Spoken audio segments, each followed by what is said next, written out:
reason I've been cutting the video to change speeds is because both the tassels on this fan are missing, and if I try pulling a chain, I would hit the blades with my hand. So I've been just turning the fan off and going to change the speed. So I've been cutting out those parts, or actually pausing the recording while doing that. So yeah. But anyways, I'll just show you guys the light.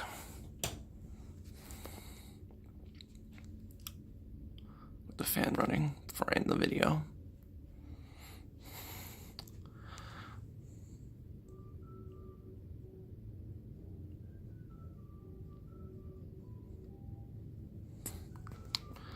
This is the way I found it on this speed on reverse when I first came in here.